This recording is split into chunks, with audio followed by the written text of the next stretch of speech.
then Angelina and I just kind of ran right behind her, kind of boxed everyone out, and we were able to run pretty smooth, nice and relaxed, no drama, just the way we like it.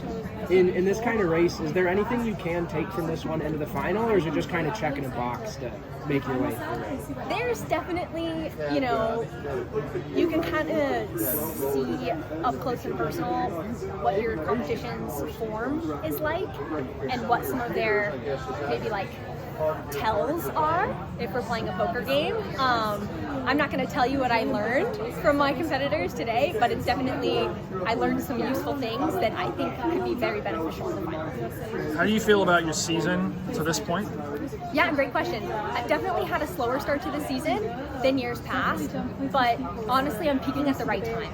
And I think that's all that really matters. So I think, Doha wasn't great. Oslo, I had a face plant with like 3 laps to go, which was a huge bummer. But things have definitely started turning around since then. And so I think that, if anything, my best races are ahead of me. Why do you think you had a slower start this year? I set it up that way because I knew that, the goal is to qualify for the world team, but I have to do that here. And then there's a bunch of really great races after this. So if I need to be ready to go in August, then it doesn't really make sense to be in peak form in May. And so we did set it up to be that way. And yeah, I've been doing a lot more threshold training than I ever have in my entire life. And so that aerobic piece takes a long time to build. And you kind of do have to flip a switch between aerobic and anaerobic specific. And in the past, we were always just race ready year round, but I definitely would plateau hard and then crash at the end of every season. And so this time around, I have a new coach and we're able to do things differently. And so I'm definitely trying to build throughout the whole year and avoid that crash at the end. We saw the way this final went last year at trials. Yeah. And it feels like this year is even faster leading into that. Yeah. What do you think, what are you kind of expecting how the final's going to play out? I mean, I think that there's a lot of different racing styles, and I'm sure that anyone who watches the steeplechase, the styles are pretty obvious. And so I think that there's a really good chance that from the gun, it's going to be really fast.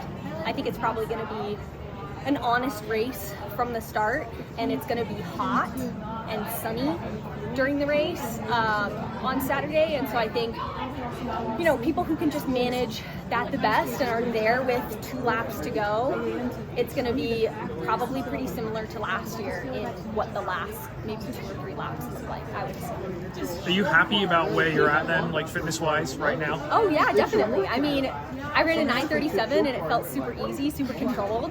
And so, yeah, it was great. I'm feeling really, really happy. Is there something about the steeplechase that you think can lead to these big breakthroughs at championships? Because I know you dropped your PR a lot at the trials, and so did Marissa Howard in the final. It's pretty rare to see like the PRs by that much. So like, is there something about? Yeah. What about the steeplechase? Why do you think it allows for that? The only way to get better at the steeplechase is to do the steeplechase. You cannot replicate a 3,000 meter steeplechase in practice. And so the rhythm, the gutsiness, figuring out how much is left in the tank and when you can go. Like in a 5K, you can just empty the tank with a lap to go. You cannot do that with a steeplechase, because if you do that, you could fall. You could hit a barrier. There's all kinds of horrible things that can happen. They could totally ruin your race. And so a steeple is completely unlike any other event, where the only way to get better at it is to do it. And so that's why you can see, 10-second PBs, race after race after race, throughout the course of the whole season, because the more you do it, the better you get. And you just cannot replicate it in practice. In terms of like managing your energy, you mean? No, just in terms of the rhythm. Yeah. Like, if you've never raced the steeplechase, it's kind of hard to understand, but there is definitely a rhythm and an intensity that you cannot replicate in practice. Even if you wheeled the barriers out onto the track and you did a time trial, unless you're hurdling over an immovable barrier that weighs 200 pounds with people elbowing you in the face and spiking your legs, that just cannot be replicated in practice, no matter how many threshold workouts you do, no matter how many hurdle flights you do or hurdle mobility drills. There's just no way to replicate a steeplechase except to do a steeplechase. And so that's why people can take huge chunks of time out because you get the rhythm, you get the confidence, you nail those water jumps, and then it comes together at the right time. And I mean, if you have bad water jumps, that can cost you half a second every lap. If you have a bad hurdle, it can cost you a quarter of a second per lap. So if all your hurdles are bad and your water jump is bad, that's like a second a lap that you're wasting, basically, from an energy standpoint, or more than that. And so really nailing that rhythm can save you 7 seconds in a race. Don't you feel like you're still learning how to race steeplechase? I think that it's impossible to race it year round, right? And so at the beginning of the season, it's definitely always a little rough, but then you get into the habit of it, you start building that confidence, and then by the end of the year, you just feel invincible. How invincible were you feeling today? It's kind of weird because when you're running slow, it kind of chops your form a little bit.